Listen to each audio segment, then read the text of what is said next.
আসসালামু আলাইকুম প্রিয় শিক্ষার্থীরা, তোমাদেরকে স্বাগত জানাচ্ছি একাদশ শ্রেণীর উদ্ভিদ বিজ্ঞান ক্লাসে। আমরা তোমাদেরকে এর প্রথম যে অধ্যায়টি কোষ ও এর গঠন এটি পড়াচ্ছিলাম এবং গত ক্লাসে আমরা কোষের সবচেয়ে বাইরের যে উপাদানটি সেটি ছিল কোষ প্রাচীর, এর ভৌত এবং রাসায়নিক গঠনটি পড়িয়েছিলাম। আজকে আমরা কোষ প্রাচীরের নিচের যে স্তরটি, যেটি উদ্ভিদ কোষেও দেখা যায়, প্রাণী কোষেও দেখা যায়। মনে রাখবে, কোষ প্রাচীর ছিল উদ্ভিদ কোষের অনন্য বৈশিষ্ট্য। আজকে আমরা যে টপিকটি পড়াবো সেটি হচ্ছে কোষ প্রাচীরের নিচে অবস্থান করে, যেটি আমরা সবাই জানি প্লাজমা মেমব্রেন। আজকে আমরা প্লাজমা মেমব্রেনের গঠনটি পড়াবো। আর আমরা এটাও জানি প্লাজমা মেমব্রেন উদ্ভিদ এবং প্রাণী উভয় কোষেই দেখা যায়। তাহলে আমরা আজকে আমাদের টপিক হচ্ছে প্লাজমা মেমব্রেন।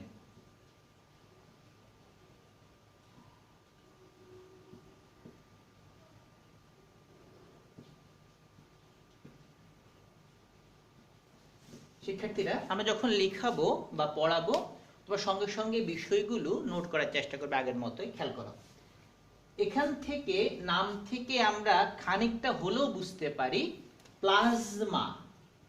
প্লাজমা মানে হচ্ছে আসলে বর্ণহীন তরল।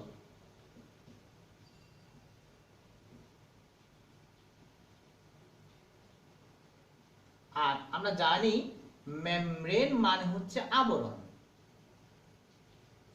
তাহলে এই নাম থেকে সামান্য হলেও বোঝা যায় এই আবরণটি বর্ণহীন তরলদেরকে মানে বেষ্টন বা পরিবেষ্টিত করে রাখে। যদিও আমরা সঙ্গে এভাবে আসবো না, তাহলে আমরা এভাবে প্রথমে একটু ভাবি। কোষের সবচেয়ে বাইরের যে উপাদানটি, কোষের সবচেয়ে বাইরের যে কালো অংশটি আমরা বলছি সেটা হচ্ছে কোষ প্রাচীর।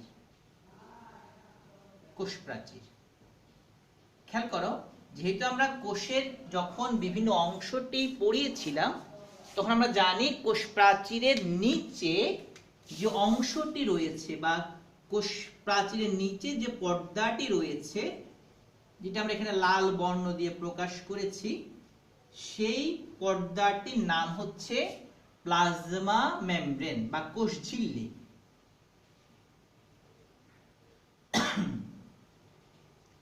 সুতরাং যদি আমরা খুব সহজ ভাষায় সংজ্ঞা দিতে চাই প্লাজমা মেমব্রেন কাকে বলে, তখন এইভাবে বলবো, কোষ প্রাচীরের নিচে অবস্থিত যে পর্দা, অর্থাৎ কোষ প্রাচীরের নিচে যে পর্দাটি দেখা যায়, যে মেমব্রেনটি দেখা যায়, তাকে প্লাজমা মেমব্রেন বলে। আমরা আবার বলছি, কোষ প্রাচীরের নিচে যে পর্দাটি দেখা যায়, যে মেমব্রেনটি দেখা যায় বা যে আবরণটি দেখা যায়, তাকে প্লাজমা মেমব্রেন বলে। এখন খেয়াল করো ভালো করে, আমরা সংজ্ঞাটাকে যদি একটু মডিফাই করি তাহলে কি হচ্ছে। আমরা এটা জানি, তোমরা পড়েছিলে প্রোটোপ্লাস্ট যেটি প্রোটোপ্লাজম। খেয়াল করো, প্রোটোপ্লাজম যেটি, সেই প্রোটোপ্লাজমের তিনটি অংশ ছিল।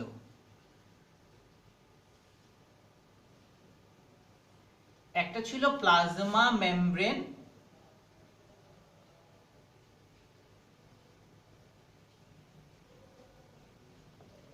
একটি ছিল সাইটোপ্লাজম,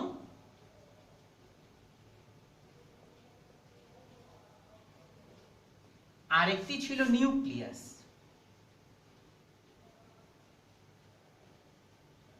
এখন খেয়াল করো, তাহলে আমরা এভাবে বলতে পারি প্লাজমা মেমব্রেন হচ্ছে সেই পর্দাটি যেটি সাইটোপ্লাজমকে ঢেকে রাখে বা আবৃত করে রাখে। খেয়াল করো, প্লাজমা মেমব্রেন হচ্ছে সে আবরণটি যেটি সাইটোপ্লাজমকে আবৃত করে রাখে।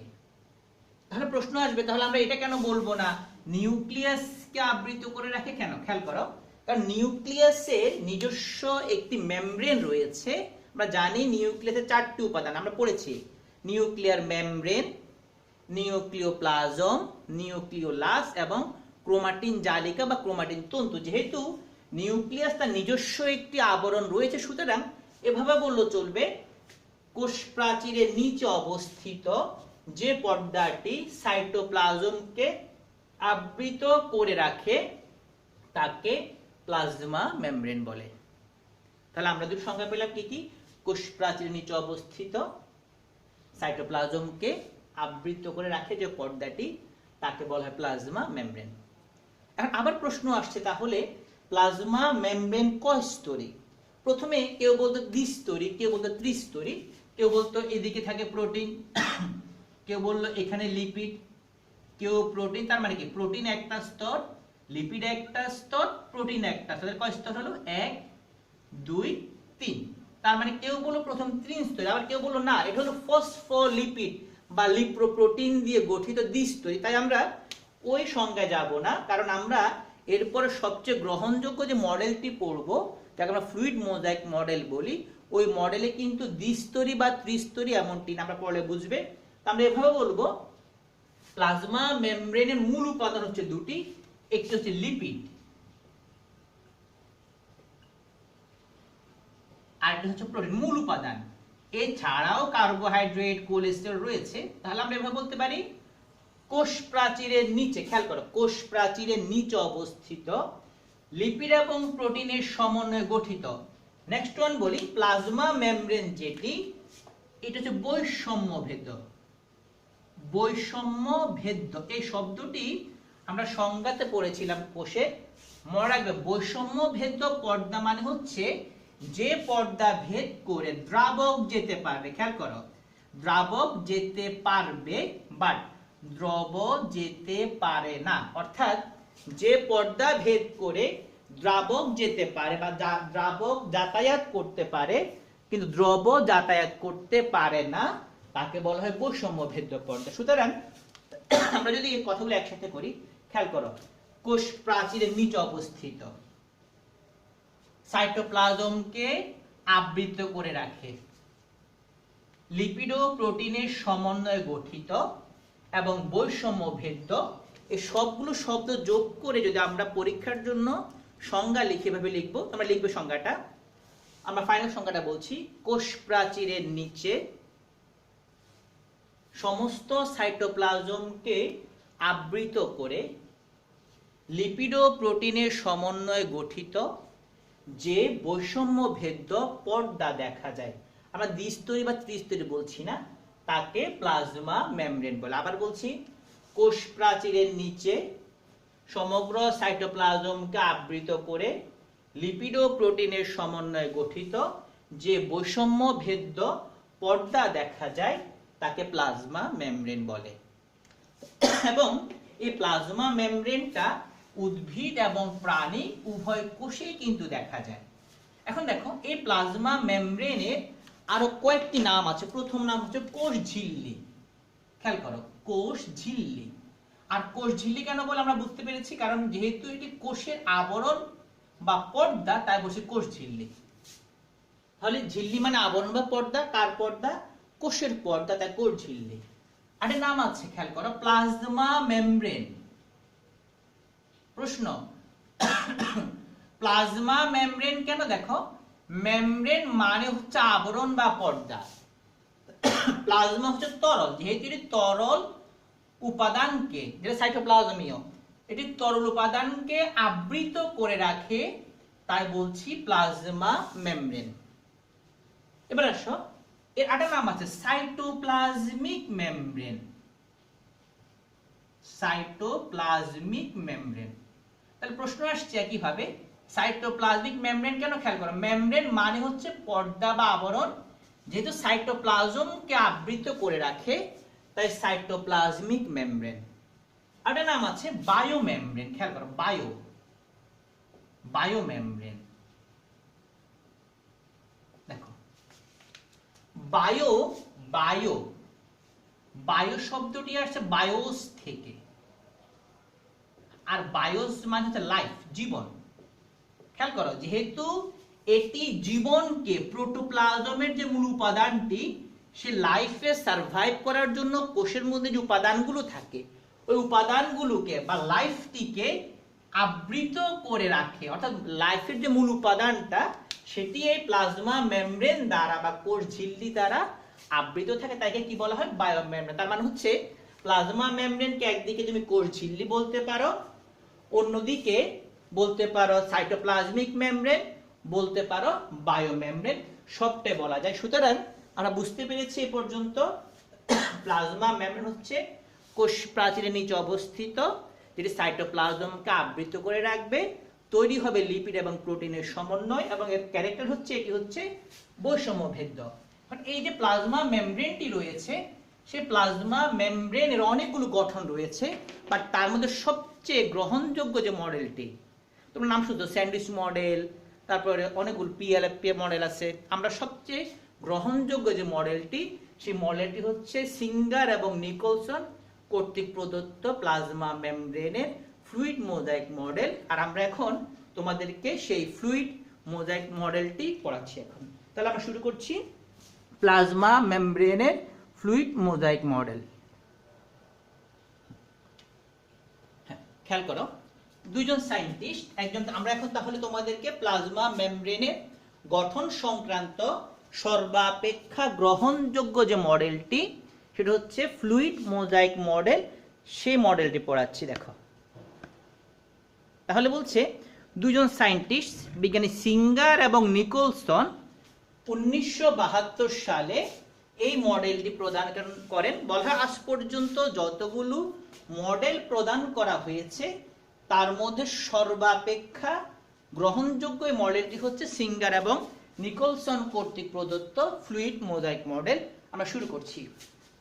খেয়াল করো, উনি কিন্তু এই সিঙ্গার এবং নিকোলসন কখনো বলেননি প্লাজমা মেমব্রেনের যে ফ্লুইড মোজাইক মডেলটি বা প্লাজমা মেমব্রেন কয় স্তরী, দ্বিস্তরী বা ত্রিস্তরী বলেননি কিন্তু, বাট তিনি কিছু মতামত দিয়েছিলেন। খেয়াল করো ভালো করে, তিনি বললেন যে প্লাজমা মেমব্রেনটি রয়েছে, খেয়াল করো ভালো করে, এই প্লাজমা মেমব্রেনটি মূলত ফসফোলিপিডের দুটি লেয়ার। খেয়াল করো, এটা একটি ফসফোলিপিড লেয়ার, এটা আরেকটি ফসফোলিপিড লেয়ার। অর্থাৎ তাহলে খেয়াল করো, ফসফোলিপিড যদি দুইটা লেয়ার হয় তখন আমরা কি বলবো? Phospholipid bilayer. খেয়াল করো, আবার বলছি, এটি একটি ফসফোলিপিড লেয়ার, এটি একটি ফসফোলিপিড লেয়ার। অর্থাৎ সিঙ্গার এবং নিকোলসনের যে মতামত, সেই মতামত অনুসারে প্রত্যেকটি প্লাজমা মেমব্রেনের মূল ভিত্তি, মূল বেসটা গঠন করে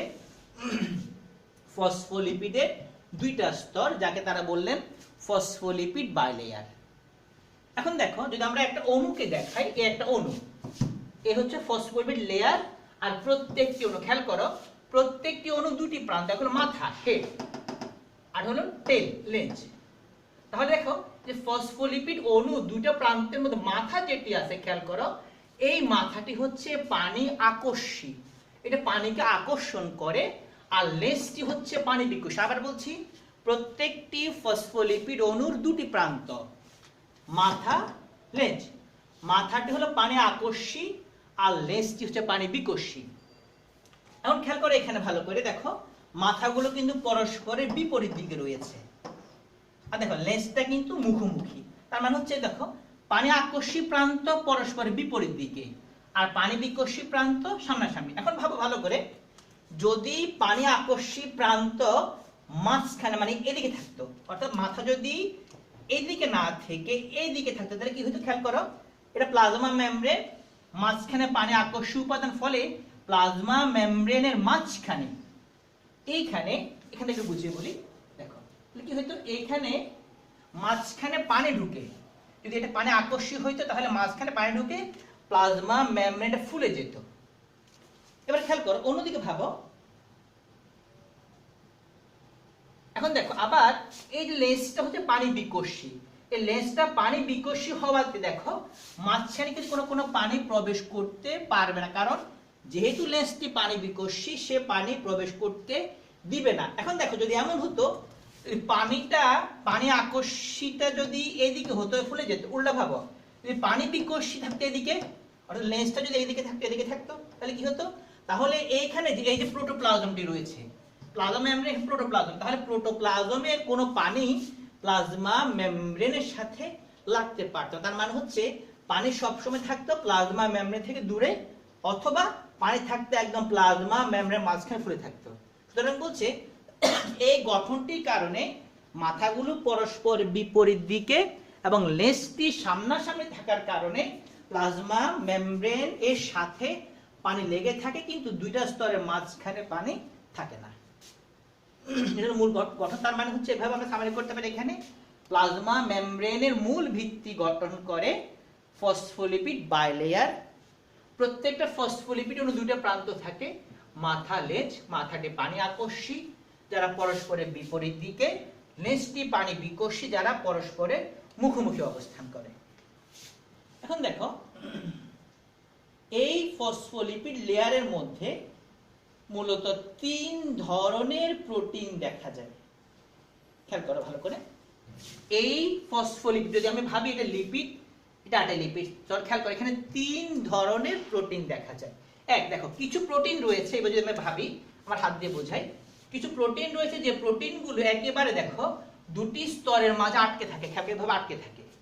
ফলে খেয়াল করো এইটাই একটা ঝিল্লি, একটা ঝিল্লি, দুটি ঝিল্লির মাঝখানে যে প্রোটিনটা একে বলে আন্তঃঝিল্লি প্রোটিন। খেয়াল আমার দুটো স্তর আটকে আছে, এই লালটা প্রোটিন। খেয়াল করো এই প্রোটিনটা যেহেতু দুটো স্তরের মাঝখানে রয়েছে ফলে সে মুভ করতে পারবে না, একে বলে আন্তঃঝিল্লি প্রোটিন। অর্থাৎ এখানে মোট 3 ধরনের লিপিড স্তরের মাঝে 3 ধরনের প্রোটিন কেটে থাকে। এগুলো আন্তঃঝিল্লি প্রোটিন, যেটা দুইটা স্তরের মাঝে খুব শক্তভাবে আটকে থাকে, এরা মুভ করতে পারে না।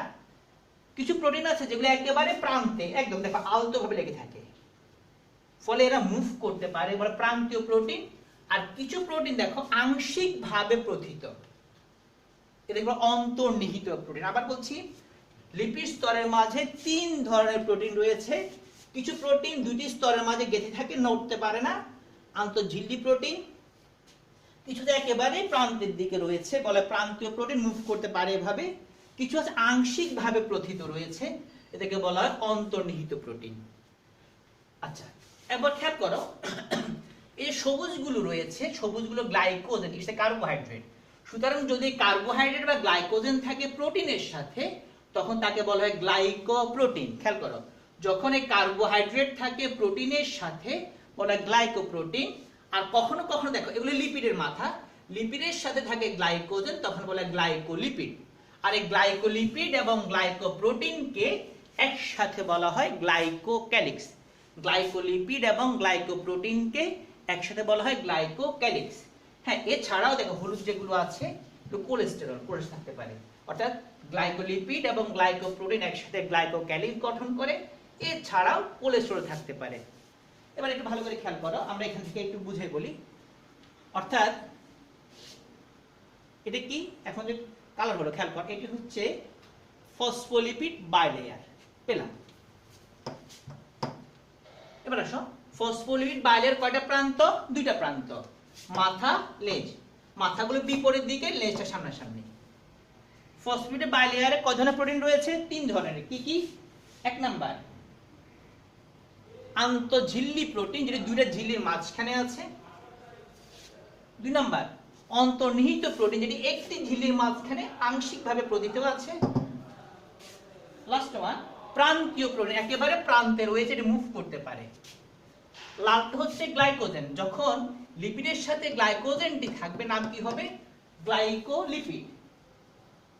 আবার এই প্রোটিনের সাথে যখন গ্লাইকোজেন থাকবে, এটা লালটা গ্লাইকোজেন, তখন বলবো কি? গ্লাইকোপ্রোটিন। আর যখনই গ্লাইকোলিপিড এবং গ্লাইকোপ্রোটিন একসাথে থাকবে তখন সেই দুটিকে কি বলবো? গ্লাইকোক্যালিক্স। অর্থাৎ গ্লাইকোলিপিড এবং গ্লাইকোপ্রোটিন একসাথে তারা গ্লাইকোক্যালিক্স গঠন করছে। আর এই যে উপাদানগুলো রয়েছে সেগুলো হচ্ছে কোলেস্টেরল। আমরা পুরো ব্যাপারটাকে আরেকবার উপস্থাপন করে খেয়াল করো ভালো করে। প্লাজমা মেমব্রেনের মূল ভিত্তি গঠন করছে ফসফোলিপিড বাইলেয়ার। প্রত্যেকটা ফসফোলিপিডের 2টা প্রান্ত, একটি হচ্ছে মাথা, এটি লেজ। মাথাটি পানি আকর্ষী, লেজটি পানি বিকর্ষী। মাথা এবং লেজ পরস্পরের বিপরীত দিকে অবস্থান করছে। সবাই ক্লিয়ার? এখন দেখো ফসফোলিপিড বাইলেয়ারে 3 ধরনের প্রোটিন রয়েছে। এক, এটি কি প্রোটিন? এটি হচ্ছে প্রান্তীয় প্রোটিন। দেখো প্রান্তীয়, সবচেয়ে বাইরের দিকে রয়েছে। 2 নম্বর, এটি কি প্রোটিন? যেহেতু মাঝখানে রয়েছে, দুইটা মাঝখানে নয় একটি, তাহলে এটি হবে অন্তর্নিহিত প্রোটিন। আর এটি কি প্রোটিন তাহলে হবে? এটি হচ্ছে আন্তঃঝিল্লি প্রোটিন। খেয়াল করো, মুভ করতে পারবে না, আংশিক পারবে, পুরোপুরি পারবে। এটি কি? কোলেস্টেরল। এখন দেখো লিপিডের সাথে যুক্ত করেছি কাকে আমরা? গ্লাইকোজেনকে। এটা কি হবে তাহলে? গ্লাইকোলিপিড। তাহলে আবার প্রোটিনের যুক্ত হলো গ্লাইকোজেন, তাহলে কি হবে? এটা গ্লাইকোপ্রোটিন। আর দুইটা মিলে কি হবে? গ্লাইকোক্যালিক্স। এ হচ্ছে আমাদের মোটামুটি পড়া। আমি শেষটা আরেকবার তোমাদের সুবিধার্থে উপস্থাপন করছি। আবার মনে করে দিচ্ছি, প্লাজমা মেমব্রেনের মূল ভিত্তি গঠন করে ফসফোলিপিড বাইলেয়ার। প্রত্যেকটা ফসফোলিপিড অণু 2টা প্রান্ত, মাথা এবং লেজ। মাথাটি পানি আকর্ষী, লেজটি পানি বিকর্ষী। ফসফোলিপিড স্তরের মাঝে 3 ধরনের প্রোটিন রয়েছে। এটি হচ্ছে প্রান্তীয় প্রোটিন, যেটি মুভ করতে পারে। এটি হচ্ছে অন্তর্নিহিত প্রোটিন, যেটা আংশিক মুভ করতে পারে। আর এটি হচ্ছে আন্তঃঝিল্লি প্রোটিন, মুভ করতে পারে না। লিপিডের মাঝখানে রয়েছে কোলেস্টেরল। এটি গ্লাইকোজেন, সবুজ কালারটি, যেটি লিপিডের সাথে যুক্ত হলে বলা হয় গ্লাইকোলিপিড। এটি হচ্ছে গ্লাইকোজেন, যেটি প্রোটিনের সঙ্গে যুক্ত, বলা হয় গ্লাইকোপ্রোটিন। আর গ্লাইকোলিপিড এবং গ্লাইকোপ্রোটিন একসাথে তৈরি করে গ্লাইকোক্যালিক্স। আর এর মাঝে মাঝে রয়েছে কোলেস্টেরল। সুতরাং এ হচ্ছে মোটামুটি প্লাজমা মেমব্রেনের গঠন।